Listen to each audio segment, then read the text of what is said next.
In a previous video, we've introduced ourselves to the idea of an orbital, that electrons don't just orbit a nucleus the way that a planet might orbit a star, but really, in order to describe where an electron is at any given point in time, we're really thinking about probabilities, where it's more likely to be found and less likely to be found.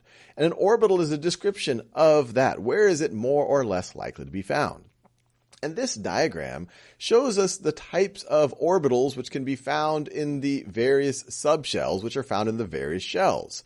So you have the S subshell, the P subshell that has 3 different orbitals in it. You have the D subshell that has 5 different orbitals in it. And then you have the F subshells. Now, each orbital can fit 2 electrons. So if you're thinking about the subshell, the S subshell can fit 2 electrons. The P subshell can fit 6 electrons.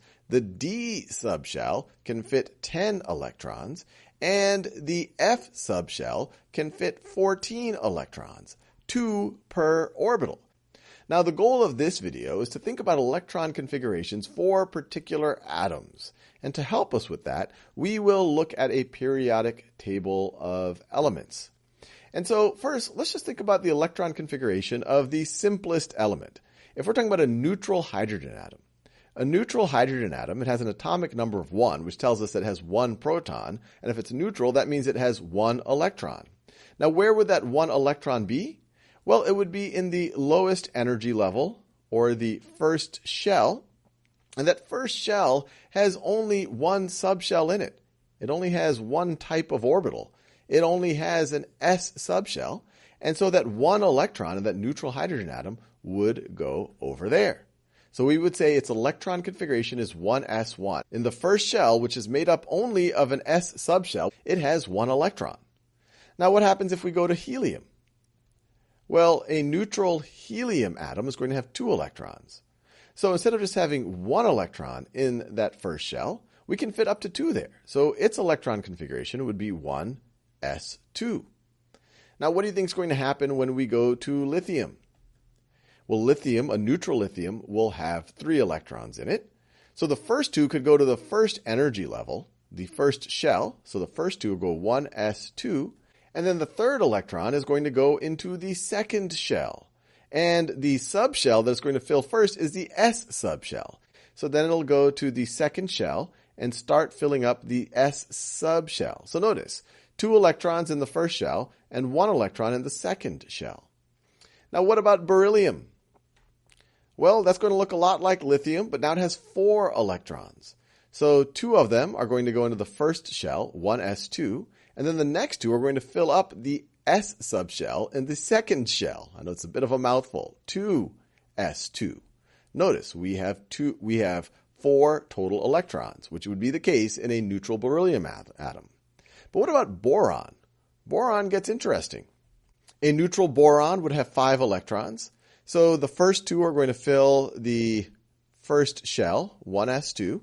Now the second 2 are then going to go to the second shell and fill up the S subshell, 2s2. And then we're going to start filling up the P subshell. So let's see, we have 1 more electron, so we go 2p1. So you're going to have 1 electron in one of these p orbitals. And then what happens when we go to carbon? Well, it's going to look a lot like boron, but now we have 1 more electron to deal with if we have a neutral carbon atom. It's going to have 6 electrons. So that extra electron is once again going to fall into the P subshell in the second shell, because that can fit 6 electrons. So we're going to fill the first shell with 2 electrons, then the 2s subshell with 2 electrons, and then we have 2 more electrons for the 2p subshell. Now you can imagine as we get to larger and larger atoms with more and more electrons, this can get quite complex. So one notation folks often use is noble gas configuration, where instead of saying, okay, this is carbon, they could say that, hey, look, carbon is going to have the electron configuration of helium. Remember, the noble gases are these group 8 elements right over here. So it's going to have the electron configuration of helium, which tells us this right over here. And then from that, we're going to also have 2s2, and then 2p2. you could just take helium's electron configuration right over here and put it right over here, and you would get exactly what we wrote before.